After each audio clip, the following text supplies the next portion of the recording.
Hello, everyone, and welcome back to Mind Review. I am Sakshi Kaushik, and in today's video, the another school of psychology that we will be discussing is psychoanalysis, and we'll also be discussing the theories that were given by neo-Freudians and who exactly these neo-Freudians were. So let us get started with today's video and discuss schools of psychology within the Let's Crack It series. So we'll begin understanding what exactly psychoanalysis school of thought was. ठीक है, तो सबसे पहले तो आपको ये पता होना चाहिए कि psychoanalysis school of thought के फाउंडर थे Sigmund Freud, a very famous figure and personality in the field of psychology. A lot of people know him, है ना. अब psycho analysis school of thought जो था उसका कंप्लीट फोकस था on the unconscious mind, the things that we repress in our unconscious mind.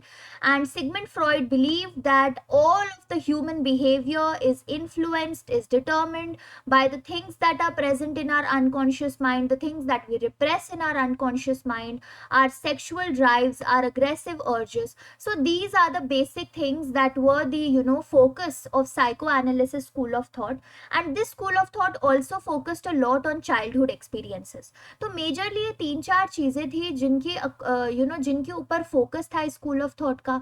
और Freud यही believe करते थे कि अनकॉन्शियस माइंड में रिप्रेस चीजें, सेक्सुअल अर्जेस, अग्रेसिव अर्जेस और चाइल्डहुड एक्सपीरियंसेस ही हमारे थ्रू आउट द लाइफ हमारे बिहेवियर को इन्फ्लुएंस करते हैं.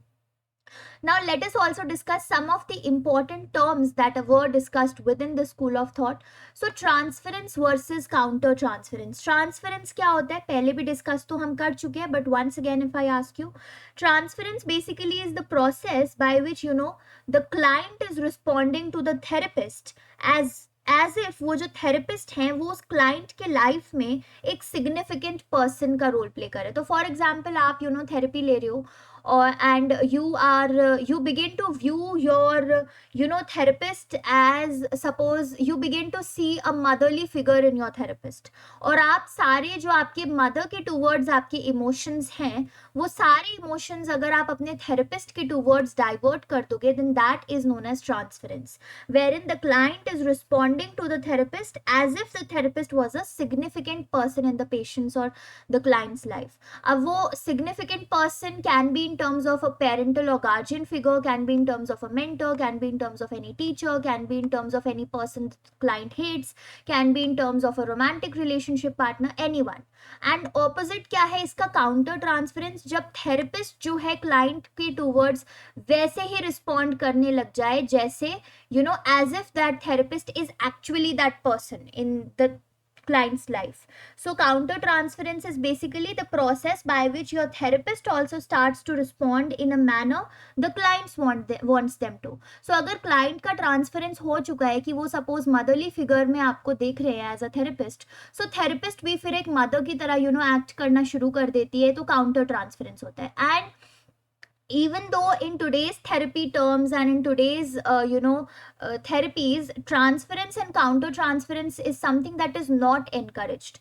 ये बोला जाता है कि transference ना ही हो तो better है, ठीक है, counter transference भी ना ही हो तो अच्छा है. but ये जो psycho analysis school of thought था उसमें transference और counter transference को encourage किया जाता था. so because Freud believed कि उससे और easily हमें समझ आ पाएगा कि उस individual को किसी एक relation में अपने क्या प्रॉब्लम्स है and how exactly are they treating that particular relationship. ठीक है, then Freud also elaborated upon another concept known as free association. Free association में क्या होता था कि फ्रॉइड जो है अपने काउच पे, उनका बहुत फेमस फ्रॉइड्स काउच, ठीक है, उस पे पेशेंट को बोल देते थे कि that you lay down over here, relax, एकदम अपना माइंड फ्री रखो, और खुद वो पेशेंट के सामने नहीं, पेशेंट के बैक साइड में बैठते थे so that the patient could not see where the therapist is. And then he would encourage the patient to sort of say anything that comes to their mind. जो भी चीज उनके mind में आ रही है without any hesitation they should say it. So यहाँ पे क्या है, दे यूज टू एनालाइज कि फ्रॉइड बिलीव्ड कि धीरे धीरे क्या है कि पेशेंट की जो मेमोरीज हैं they use to reach back to their childhood, और बहुत सारा जो कंटेंट रिप्रेस्ड था अनकॉन्शियस माइंड में वो बाहर आने लगता है. So free association became a form of catharsis for many of these patients. ठीक है, So that is what your free association concept is, the transference and counter transference processes. And then there are also another important terms that we need to discuss with respect to psychoanalysis. For example, your dream analysis. Dream analysis भी एक बहुत important sort of term है जो psychoanalysis school of thought से related है, because Freud considered our dreams as a royal road to the unconscious, कि हमारा जो unconscious mind है उसके टूवर्ड्स एक रोड है हमारे dreams, because dreams according to Freud had a lot of hidden meaning. Just जैसा वो सरफेस पे अपियर होते हैं, जैसा आपने ड्रीम लिया कि स्कूल बस छूट रही है, आप उसके पीछे पकड़ने के लिए भाग रहे हो and all of that, that is your manifest content, the dream that appears on its surface. But वो जो स्कूल बस छूट रही है, आप उसके पीछे भाग रहे हो, उसके पीछे का क्या हिडन मीनिंग है जो आपके अनकॉन्शियस में मेमोरी रिप्रेस्ड है, that part of your dream is known as the latent dream.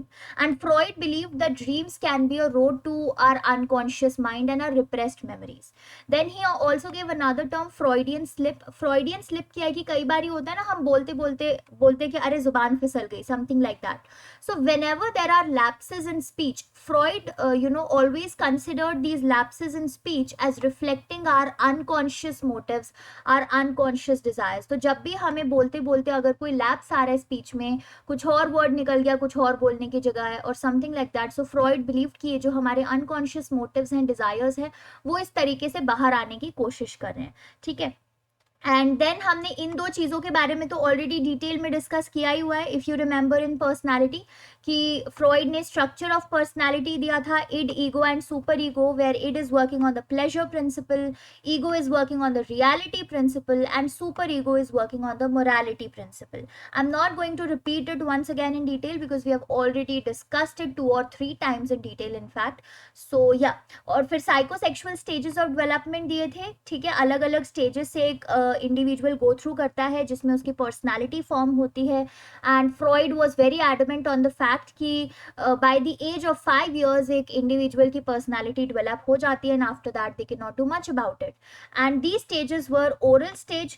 Oral stage में जहाँ पे उनका जो प्लेजर सेंटर है या जिसको हम एरोजनस जोन भी बोलते हैं, दैट इज द माउथ. ठीक है, इसीलिए बच्चा जो है हर चीज़ अपने माउथ में रखता है ओरल स्टेज में usually. Then it's the anal stage जहाँ पे toilet training and rules of defecation सिखाए जाते हैं. फैलिक स्टेज आती है जहाँ पे जेनाइटल्स पे फोकस होता है बच्चे का, erogenous zone is the genitals. And over here also comes the Oedipus and the Electra complex. I hope you remember, do let me know in the comment section क्या है इडिपस कॉम्प्लेक्स. ठीक है, या फिर इलेक्ट्रा कॉम्प्लेक्स या फिर दोनों जो बताएगा उसे बोनस पॉइंट्स है, एक जो बताएगा उसे भी पॉइंट्स है. And if you feel that you have forgotten, go back and revise your concepts. उसी से रिविजन, उसी लिए मैं बार बार बोलती रहती हूँ, रिविजन करते रहो, एमसीक्यूज प्रैक्टिस करते रहो. ठीक है. And then is the latency stage जहाँ पे फिजिकल ग्रोथ होती है. So in terms of in sexual terms the child is inactive but physically the child is growing in the latency stage. And finally is your genital stage जो adolescence में आती है, जहाँ पे जो प्रीवियस स्टेजेस की सेक्शुअल अर्जेस थी वो वापस आती है, but the child learns to behave in a sexually mature way. So I've just given you a brief recap of structure of personalities and psychosexual stages that Freud talked about. So ये कुछ चीज़ें थी जो psychoanalysis school of thought जिन पे focus करता है and treatment methods इनके focus होते हैं. Now let us also talk about the neo-Freudians. So who were these neo-Freudians we have discussed? So ये वो लोग हैं जो शुरुआत में they were with Freud, they were agreeing with Freud, but later on what happened was कि उनके और फ्रॉइड के आइडियाज में डिफरेंसेस आने लगे, because Freud he focus too much upon sexual and aggressive impulses. Freud का आइडिया ये हो गया था कि सारा बिहेवियर जो है कंप्लीटली डिपेंडेंट होता है एक इंडिविजुअल की सेक्सुअल और अग्रेसिव इम्पल्सेस पे. But these new Freudians they rejected this idea. कुछ और आइडियाज थे जिनमें फ्रॉइड और न्यू फ्रॉइडियंस की सहमति नहीं थी. So what these people did were they went away from Freud, they developed their own theories and hence they are known as neo-Freudians. So let us discuss about some of the important neo-Freudians and what they worked upon. So one of them is Anna Freud. Anna Freud in fact Sigmund Freud की daughter का ही नाम है. ठीक है, she played a major role in developing the field of ego psychology. ठीक है, तो इन्होंने काफ़ी ज़्यादा रोल एक्सपैंड किया था ईगो की फंक्शनिंग का. If you would look upon the functioning that Freud mentioned id, ego, super ego में, तो ईगो को इतना ज़्यादा इंपॉर्टेंस फ्रॉइड ने नहीं दिया था. फ्रॉइड ने इंपॉर्टेंस इड को दिया था, जो कि प्लेजर प्रिंसिपल पे, अनकॉन्शियस माइंड और उन सब चीज़ों पे बेस्ड है. उन्होंने ईगो को as a slave of id and super ego रख दिया था एक तरीके से. But Anna Freud, she expanded the role of ego and she mentioned कि ईगो जो है वो इड से इंडिपेंडेंट होके भी काम कर सकती है. So she focused on all these dynamics. ठीक है. Another neo Freudian is Melanie Klein. Now Melanie Klein ने काफी सारी थ्योरीज दी थी known as object relations theories. What she mentioned in these theories was कि कोई भी पर्सन, कोई भी एक्टिविटी जो हमारी एक इंस्टिंक्ट को सेटिस्फाई कर सकता है. So it's not necessary that you know all of these instincts would be repressed and will go into our unconscious mind और something like that. Instead, the thing is that it can be any person, it can be any activity which can also satisfy our instinct. And the social and environmental influences are there on our interpersonal relations with those objects. तो जो objects हैं या जो persons हैं या जो activities हैं जो हमारी instinct को satisfy कर सकती हैं, उन ऑब्जेक्ट्स, उन पर्सन्स या उन एक्टिविटीज पे सोशल इन्फ्लुएंसेस भी होते हैं, इन्वायरमेंट के इन्फ्लुएंसेस भी होते हैं. ठीक है. So all of these influences also play an important role. So Melanie Klein कहीं ना कहीं सोशल और इन्वायरमेंटल इन्फ्लुएंसेस को पिक्चर में लेके आई. And one thing that she elaborated a lot upon was कि शी सेड कि you know when we are infants, जब हम बच्चे होते हैं तो हमारे पास एक प्राइमरी ऑब्जेक्ट होता है या एक फर्स्ट पर्सन होता है जिससे चाइल्ड कांटेक्ट में आता है ना. यूजुअली इट्स द मदर्स, जब मदर फिगर होती है, इट्स दैट मदर फिगर जिससे चाइल्ड सबसे पहले कांटेक्ट में आता है. So according to Melanie Klein, issues जब अराइज होते हैं जब चाइल्ड जो है वो अपने फर्स्ट अटैचमेंट ऑब्जेक्ट या फर्स्ट अटैचमेंट फिगर से ब्रेक फ्री करने की कोशिश कर रहा होता है. Then Melanie Klein says that issues arise. तो उनका पूरा फोकस इस ऑब्जेक्ट रिलेशन पे था कि कोई एक पर्सन है, कोई एक एक्टिविटी है या कोई एक ऑब्जेक्ट है जो हमारी इंस्टिंक्ट को सेटिस्फाई कर सकते हैं.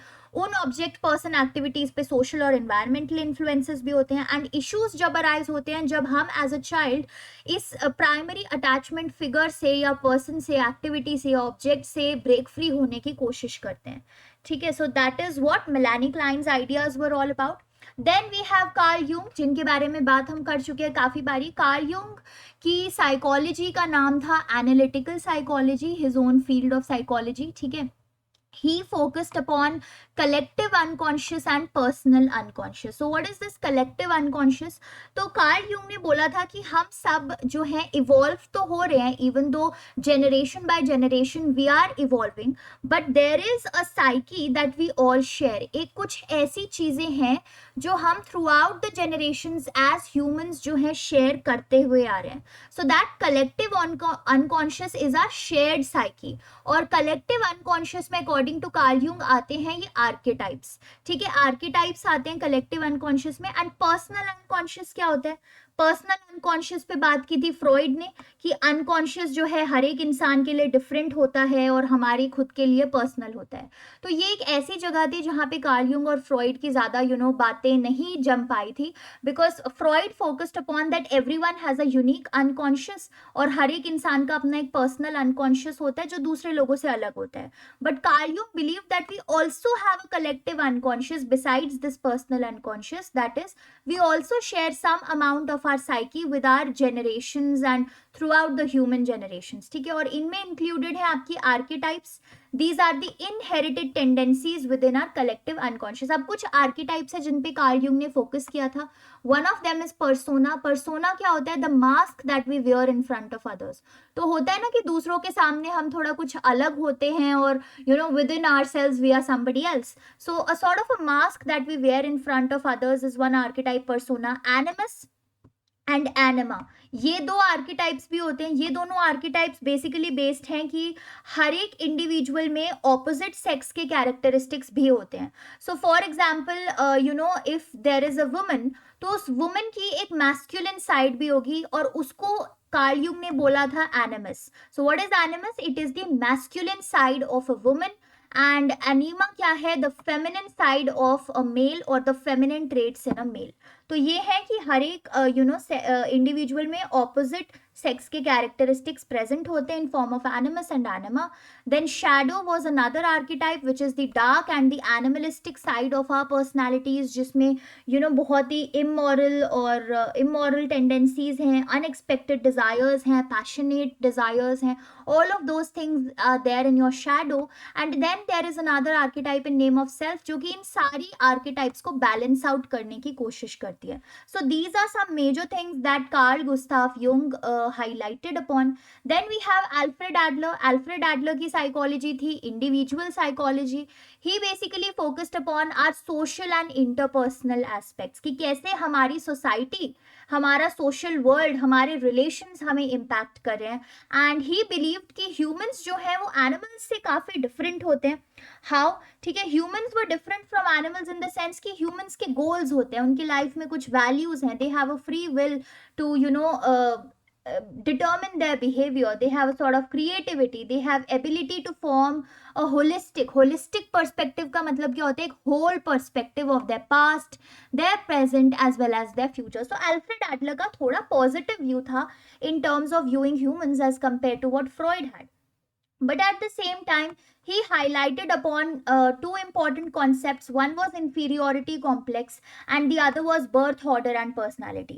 तो inferiority complex पे जब इन्होंने highlight किया था, so Adler acknowledged कि भाई human beings में by birth कुछ inferiority complexes, कुछ negative states होते हैं जहाँ पे वो अपने आप को दूसरों के मुकाबले inferior feel करते हैं. And throughout their life, the person is continuously sort of striving for perfection, striving for positive feelings in form of superiority. So this is what Alfred Adler very very majorly believed in, कि at birth हम सब individuals में inferiority complex होता है. हो सकता है किसी में ज़्यादा हो सकता है किसी में कम हो, बट एक नेगेटिव स्टेट, इंफीरियोरिटी स्टेट होता ज़रूर है. And throughout our lifes हम लोग एक सुपीरियोरिटी वाले स्टेट के टूवर्ड्स स्ट्राइव करते हैं कि दूसरों से हमें पॉजिटिव फीडबैक्स मिले, हमारे को प्रेज किया जाए and all of those things.